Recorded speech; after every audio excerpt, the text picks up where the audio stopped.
जय श्री राम दोस्तों, कैसे हैं आप लोग। आज मैं मेवात के बारे में अपने सभी हिंदू समाज से कहना चाहता हूं कि दिल्ली से महज 60 किलोमीटर की दूरी पर स्थित मेवात में हिंदुओं की क्या पोजीशन है, हिंदू जनमानस वहां किस व्यथा में रह रहा है और वहां पर मुसलमानों के अन्याय और अत्याचार से प्रताड़ित होकर हिंदू जनता पलायन कर रहा है। और पलायन भी उस तरह से हो रहा है कि कोई भी व्यक्ति वहां पर रहने को तैयार नहीं है और जो हिंदू जनता, जो हिंदू समाज वहां पर रह रहा है वह इतना दुखी और पीड़ित है जिसकी कल्पना नहीं कर सकते। आज भी इतना सब कुछ देखने, सोचने और समझने के बावजूद भी हमारे जो हिंदू भाई आज भी सेकुलरिज्म की बात करते हैं, जो हिंदू मुस्लिम भाई भाई की बात कहते हैं, जो लोग कश्मीर में हिंदुओं के उत्पीड़न को नहीं देखा, जो लोग पाकिस्तान में हिंदुओं के ऊपर हुए अमानवीय अत्याचार को नहीं देखा, मैं उन लोगों से निवेदन करता हूं कि एक बार जाकर के मेवात जरूर घूम के आ जाए। शायद मेवात को देखने के बाद उनकी आंखें खुल जाए और आंखें खुलने के बाद वह अपने पर इस तरह के अन्याय और अत्याचार आने से पहले सचेत और सतर्क हो जाए ताकि उनका जनरेशन, उनका बच्चा सही तरीके से अपने देश में रह सके।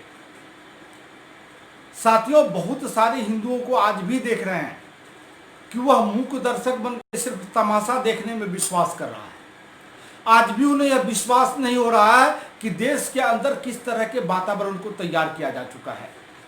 मेवात के अंदर हिंदुओं के ऊपर अन्याय और अत्याचार इस कदर बढ़ गया है कि वहां पर सरेआम घरों से हिंदू लड़कियों को और औरतों को उठा लिया जाता है, उसके साथ सामूहिक बलात्कार किया जाता है और अगर कोई हिंदू इसके विरोध में बोलता है तो उसे मारा जाता है, पीटा जाता है और उसकी हत्या कर दी जाती है।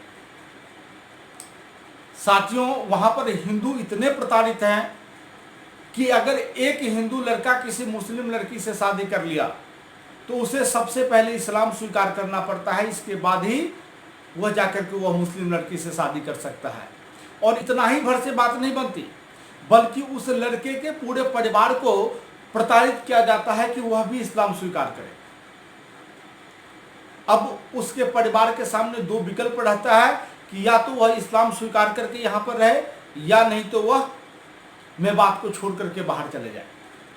साथियों, मेवात में मुसलमान पहले से नहीं थे, मेवात में हिंदू जाति की बहुलता थी, लेकिन 14वीं शताब्दी में तुगलक वंश के आने के बाद हिंदुओं को जबरन इस्लाम धर्म में कन्वर्ट करवाया गया और 1920 के बाद यहां पर इस्लामिक रंग में रंगने का कार्य किया गया यहाँ के लोगों को। और 1927 में जब सरिया एक्ट आया तो फिर पूर्णतया इसमें मेवात के अंदर में इस्लामिक रूप को अंगीकार किया गया। साथियों, मेवात के अंदर विदेशी शक्तियों का हस्तक्षेप बहुत ही ज्यादा है। विदेशों से पैसा आता है और उस पैसे के बल पर वहां के जिहादी मुसलमान हिंदुओं को प्रताड़ित करते हैं। मेवात के अंदर सरेआम गाय की हत्या की जाती है और गौमांस इस तरह से बेचा जाता है खुलेआम में, जिस तरह से लोग दूध को बेचने के लिए जाते हैं। वहां के स्थानीय लोगों ने बताया कि दूध बेचने वालों की तादाद कम होती है और गौमांस बेचने वाले लोगों की तादाद ज्यादा। वहां पर पुलिस बल में इतनी ताकत नहीं बची कि वह जाकर के किसी भी मस्जिद में, किसी भी मदरसे में जाकर के रेड डाले और वहां से आतंकवादी या वह व्यक्ति जो हिंदुओं के ऊपर अत्याचार किया है उसको गिरफ्तार करके उससे सजा दिलाए। क्योंकि सरेआम पुलिस वालों को कई बार वहां पर पीटा जा चुका है और हिंदुओं के जमीन पर, सरकारी जमीन पर जगह जगह अवैध मस्जिद और मदरसों की बाढ़ आ गई है, जिससे होता क्या है कि अपराधी अपराध करके मदरसा या मस्जिद में चला जाता है, फिर वहां पर कोई भी पुलिस वाला एंट्री नहीं करता। साथियों, यह विषम परिस्थिति दिल्ली से कुछ घंटे की दूरी पर है, लेकिन आज हम निश्चिंत है कि चलो मेवात जल रहा है, कल निश्चिंत थे जो कश्मीर जल रहा है, आज स्थिति मेवात तक आ गई है, हमारे घर तक कब पहुंच जाएगी यह हमें भी पता नहीं है। मैं अपने हर वीडियो में हिंदू जनमानस को सचेत रहने के लिए कहता हूं कि वह अब जाग जाए। भाईचारे की बात बहुत दूर, बहुत पीछे रह गई, उसे आप समाप्त करें और हिंदू जनमानस जाग जाए।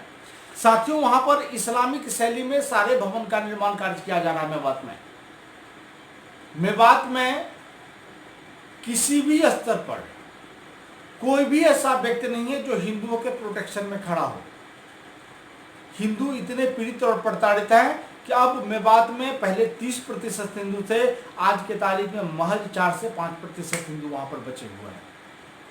कुछ सामाजिक संगठन वहां पर हिंदुओं को एकजुट करके इन मुस्लिम आतताइयों से लड़ने का प्रयास जरूर कर रही है, लेकिन तबलीगी जमात के लोग जो मेवात के गांव-गांव में घूम करके हिंदुओं को इस बात के लिए प्रताड़ित करता है कि तुम इस्लाम धर्म स्वीकार करो, और वह खुलेआम में काम कर रहा है। उसे ना तो कोई पुलिस रोक रही है, ना तो कोई प्रशासन रोक रहा है।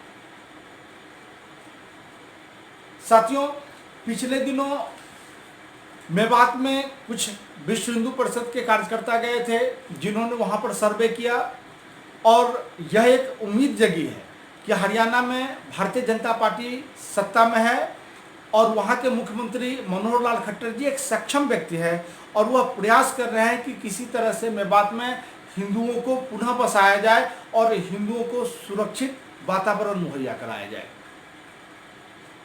साथियों, मेवात बिल्कुल ठीक हो, इसके लिए हम हिंदुओं को आवाज़ उठाना पड़ेगा, तभी जाकर के कोई सरकार वहाँ के हिंदुओं की सुरक्षा के लिए कोई पुख्ता इंतजाम करेगी या कोई ठोस कदम उठाएगी। और वहाँ पर जो हमारे हिंदू भाई हैं उन्हें वहाँ के जिहादी तत्वों से राहत मिलेगी।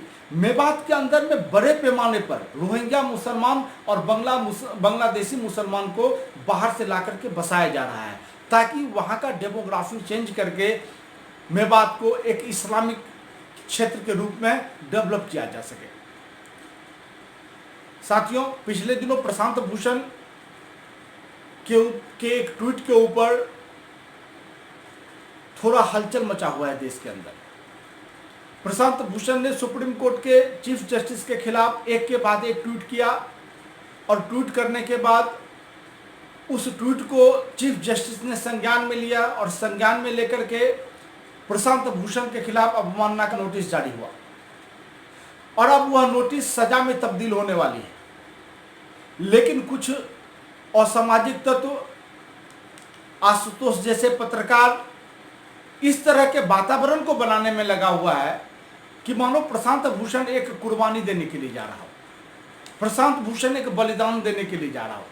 साथियों, मैं आपको याद दिला दूं कि यह वही प्रशांत भूषण है जिसने याकूब मेनन को फांसी से बचाने के लिए सुप्रीम कोर्ट के चीफ जस्टिस को 12 बजे रात में अपने घर पर कोर्ट लगाने के लिए विवश कर दिया था।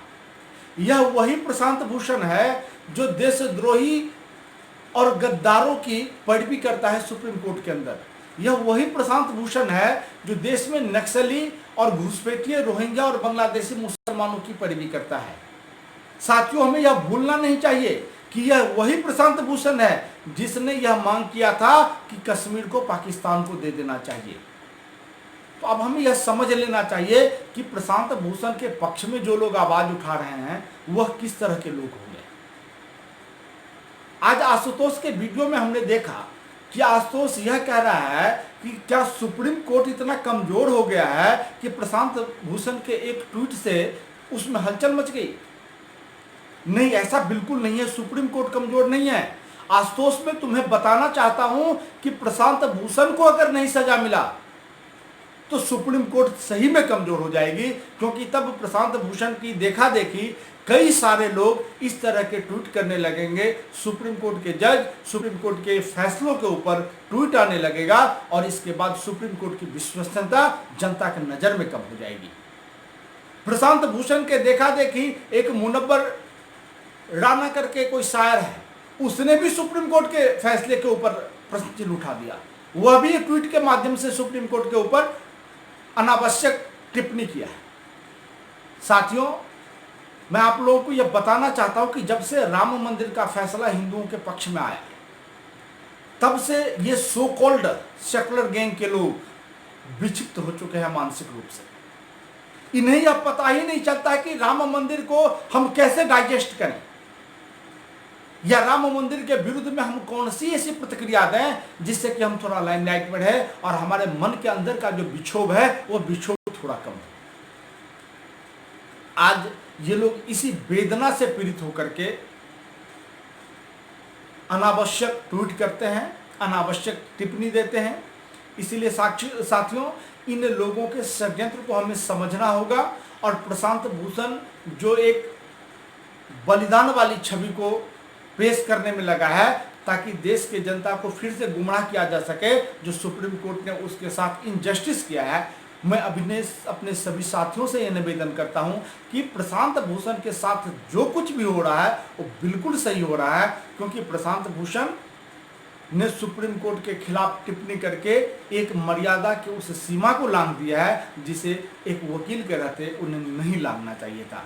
साथियों, आप सभी लोगों से निवेदन है कि हमारे इस वीडियो को अगर पसंद आए तो लाइक और सब्सक्राइब जरूर कीजिए, और इस विचार को अगर आप आगे बढ़ाना चाहते हैं तो इसे शेयर करके इसमें कमेंट जरूर कीजिएगा ताकि इसमें सुधार किया जा सके।